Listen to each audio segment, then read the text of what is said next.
Sem barulho, sem um clarão, sem nenhum aviso, já não existia Polly. Diggory e tio André estavam agora sozinhos na sala. Foi tão repentino, tão horrível, tão diferente de tudo que já havia acontecido a Diggory, mesmo em pesadelos, que ele deu um grito. Instantaneamente, a mão de tio André tampou-lhe a boca. Nada disso, sua mãe pode ouvir, e você sabe muito bem que ela não deve levar sustos. Nada podia ser mais desagradável, disse Diggory mais tarde, do que lidar com o sujeito naquelas condições. Mas não gritou de novo. Melhor assim, disse tio André. Reconheço que é chocante quando vemos pela primeira vez uma pessoa sumir. É fato, até eu fiquei arrepiado quando vi outro dia o porquinho da Índia desaparecer. Foi naquele dia que o senhor deu um berro? Ah, você ouviu? Espero que não ande me espionando. Não fiz isso, disse Diggory indignado. Mas quero saber o que aconteceu com a Polly. Pode me dar os parabéns, replicou tio André, esfregando as mãos. Minha experiência deu certo. A menina se foi, sumiu deste mundo. O que o senhor fez com ela? Enviei a menina para outro lugar. Que história é essa? Tio André sentou-se e respondeu. Bem, vou contar-lhe tudo. Já ouviu falar de Dona Lenir? Não é uma tia-avó ou qualquer coisa parecida? Não é exatamente isso. Era a minha madrinha, aquela ali na parede. Diggory olhou e viu uma fotografia amarelada, mostrando uma velha com um chapéu antigo. Lembrava-se agora de que já vira uma foto dela numa velha gaveta. Tinha perguntado à mãe quem era, mas ela preferiu não tocar no assunto. Não era uma figura simpática, pensou Diggory.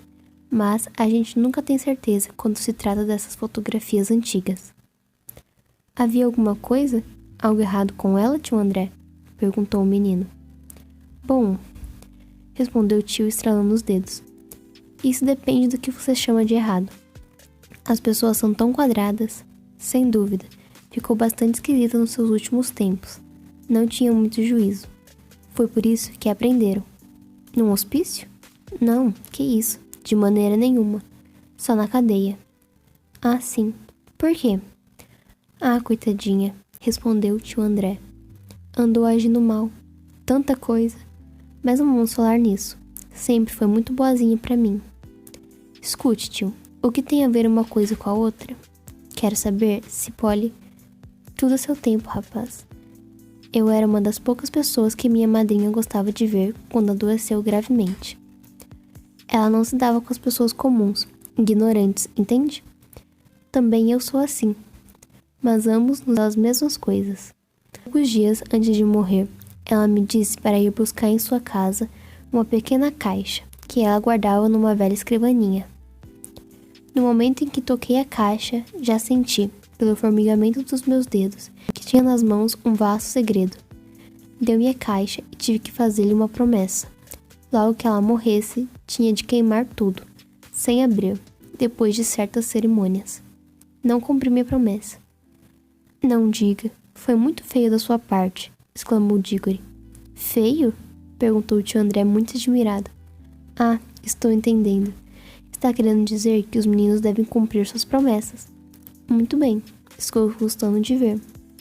Mas também deve admitir que essas regras morais, embora excelentes para as crianças, e para a criadagem, e para as mulheres, e para as pessoas em geral, não podem ser aplicadas aos grandes estudiosos, aos grandes sábios, aos grandes pensadores.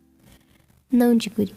Homens como eu, conhecedores da sabedoria oculta, não estão amarrados a essas regras vulgares, do mesmo modo como estamos distanciados dos prazeres vulgares. Nosso destino, meu filho, é solitário, mas está acima de tudo. Suspirou e assumiu uma expressão tão grave, tão nobre, tão misteriosa, que por um instante Diggory chegou a pensar que ele dissera alguma coisa muito profunda. Lembrou-se, porém, da cara feia do tio um momento antes de Polly sumir, e as palavras perderam a eloquência. Pensou, ele está querendo dizer que pode fazer tudo o que quiser para obter tudo o que desejar. Naturalmente, prosseguiu tio André, durante muito tempo não ousei abrir a caixa. Sabia que deveria estar guardando algo extremamente perigoso, pois a minha madrinha era de fato uma mulher fora do comum. Para dizer a verdade, era uma das últimas criaturas mortais neste país e ainda tinha nas veias sangue de fada. Uma vez me disse que havia mais duas no tempo dela, uma duquesa e uma arrumadeira. Sério de estar agora conversando com o último homem, muito provavelmente, que teve realmente uma fada madrinha. Que tal? É uma coisa que você poderá se lembrar com orgulho quando tiver a minha idade. Aposto que era mais uma bruxa do que uma fada, pensou Diggory, acrescentando em voz alta. Quero saber de Polly. Que mania de bater sempre na mesma tecla, exclamou o tio. Como se isso fosse a coisa mais importante. Minha primeira iniciativa foi naturalmente estudar a própria caixa. Era muito antiga. Já bem sabia que não era grega, nem egípcia, nem babilônica, nem hitita e nem chinesa. Era mais antiga do que essas nações. Ah, que dia fabuloso quando descobri, afinal, a verdade. A caixa viera da Atlântida. Quer dizer, era séculos mais velha do que essas coisas da Idade da Pedra que se costumam desenterrar aí na Europa. Não era uma coisa rústica como aquelas outras, pois já na aurora do tempo a Atlântida era uma grande cidade com palácios, templos e homens cultos. Fez uma pausa, como se esperasse algum comentário de Diggory, mas esse, que de minuto em minuto estava gostando menos do tio, não disse nada. Tio André retomou a palavra. Enquanto isso, eu estava aprendendo um bocado sobre magia em geral. Não seria conveniente contar isso a uma criança. Enfim, cheguei a ter uma boa noção das coisas que poderiam existir dentro da caixa. Depois de vários estudos, fui apertando o cerco. E claro, tive que conhecer algumas pessoas, digamos, à margem da sociedade. Passei por algumas experiências muito desagradáveis. Foi por isso que fiquei de cabelos brancos. Mas ninguém pode virar feiticeiro sem pagar um preço. Acabei perdendo a saúde, mas melhorei e acabei conhecendo o segredo. Embora não houvesse a menor possibilidade de que alguém pudesse escutá-lo, tio André inclinou-se e cochichou. A caixa da Atlântida continha certas coisas que foram tiradas de outro mundo, quando nosso mundo mal começava. Que coisa? Perguntou Diggory, que mesmo sem querer já estava curioso. Pó fininho, pó seco. Nada de entusiasmar. Nada que valesse tanto trabalho. É o que você deve estar achando. Ah, mas quando vi aquele pó, tive cuidado de não tocar nele. E pensei que cada grãozinho ali já estivera em outro mundo. Não estou falando de outro planeta, pois planetas fazem parte do nosso mundo. Estou falando de outro mundo mesmo. Uma outra natureza, um outro universo. Um lugar onde você jamais chegaria, mesmo que viajasse eternamente através do espaço desse nosso universo. Um mundo que só poderia ser alcançado através da magia. Bem, a essa altura, tio André esfregava tanto as mãos que seus dedos estralavam como fogos de artifício. E prosseguiu. Sabia que se fizesse direito, aquele pó nos levaria ao lugar de onde viera. A dificuldade era esta. Como fazer? Minhas primeiras experiências foram grandes fracassos. Usei porquinhos da Índia. Alguns apenas morreram. Outros explodiram feito bombas. Que maldade! Exclamou Diggory, que já tinha tido um porquinho da Índia. Como você teme fugir do assunto? É para isso que as criaturas existem. Paguei com o meu dinheiro. Onde é mesmo que eu estava? Ah, sim. Afinal, acabei conseguindo fazer os anéis, os amarelos. Surgiu então uma nova dificuldade. Estava convencido de que o anel amarelo remeteria ao outro mundo qualquer criatura que tocasse nele. Mas de que valeria isso se a criatura não poderia voltar para dizer o que havia visto por lá? E a própria criatura? Perguntou Diggory. Não podendo voltar, ficaria numa enrascada. Você sempre olha as coisas de um ponto de vista negativo, replicou o tio André com impaciência. Não passa pela sua cabeça que se tratava de uma experiência magna? Só remetemos uma pessoa a outro lugar quando desejamos saber como é este outro lugar, certo? Bem, e por que o senhor mesmo não foi? Diggory jamais vira alguém tão surpreso e ofendido quanto o tio por causa de uma simples pergunta. Eu? Esse menino deve estar maluco. Um homem da minha idade, nas minhas condições de saúde, Correr o risco do impacto dos perigos de um universo diferente? Nunca ouvi nada tão disparate em toda a minha vida. Você sabe o que está dizendo? Pense bem, trata-se de um outro mundo, onde podemos encontrar tudo. Tudo. E foi para lá que o senhor enviou Polly? As bochechas de Diggory estavam vermelhas de raiva. Só tenho uma coisa para dizer. O senhor pode ser o meu tio, mas procedeu como um covarde, mandando uma menina para um lugar onde o senhor não tem coragem de ir. Bico calado, ordenou o tio André não estava na mesa. Não admito que o fedelho fale comigo desta maneira. Você não entende nada. Eu sou o grande mestre, o mago, ou iniciado, o que está realizando a experiência. Claro que preciso de material para executá-la. Daqui a pouco você vai me dizer que deveria ter pedido licença aos porquinhos da Índia antes de usá-los. Nenhuma alta sabedoria pode ser atingida sem uma dose de sacrifício. Mas a ideia de que o sacrificado deve ser eu mesmo é completamente ridícula. É como pedir para um general para lutar como um soldado raso. Suponhamos que eu morresse. O que seria do trabalho de toda a minha vida? Olha, é melhor acabar com esse papo, interrompeu Diggory. O senhor vai trazer Polly de volta? Já ia dizer-lhe quando você me interrompeu com seus maus modos, que descobri afinal a maneira de fazer viagem de volta. Os anéis verdes são capazes disso. Mas Polly não levou nenhum anel verde. Não levou, disse tio André com um sorriso maldoso. Se não levou, não poderá voltar, gritou Diggory. É como se o senhor a tivesse assassinado. Poderá voltar se alguém for buscá-la, usando também um anel amarelo e levando consigo 2 anéis verdes, um para si, outro para ela. Diggory percebeu que tinha caído numa armadilha. Ficou olhando para o tio André, estarrecido, boquiaberto. As bochechas passaram do vermelho ao pálido.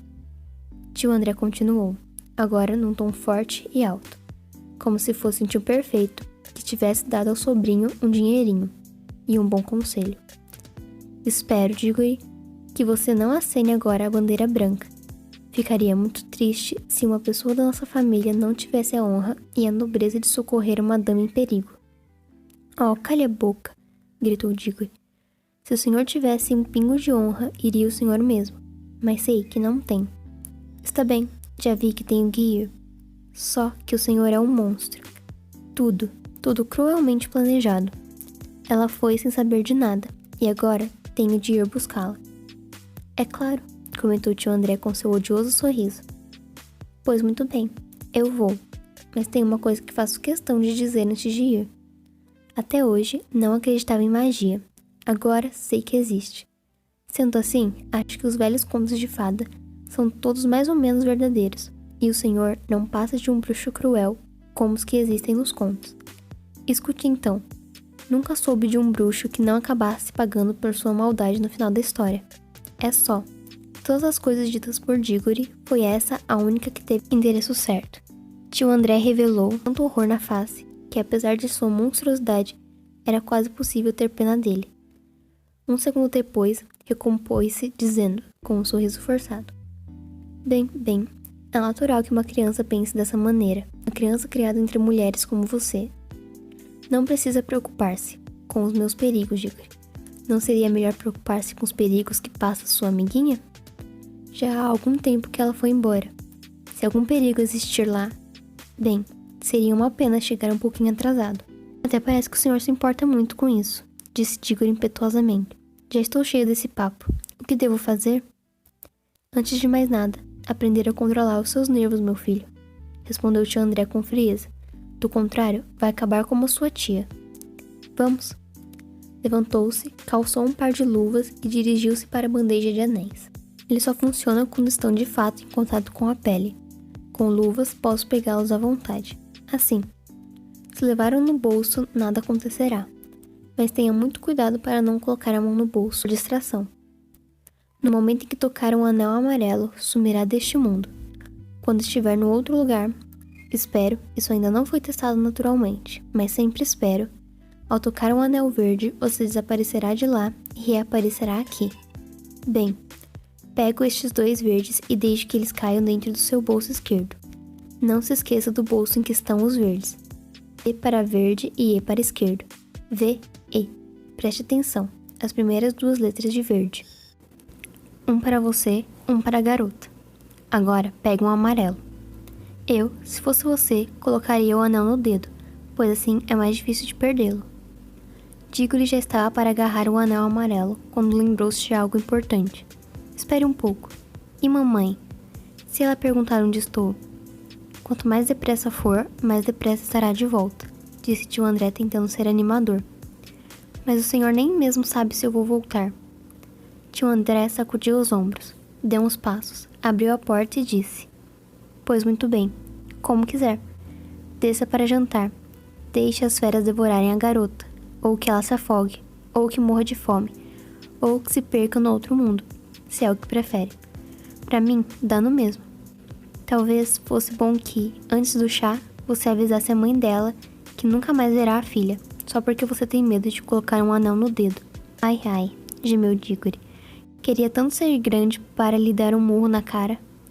Abotoou o casaco, respirou fundo e pegou o anel, pensando, como sempre pensou mais tarde, que não havia para ele outra maneira de proceder com dignidade.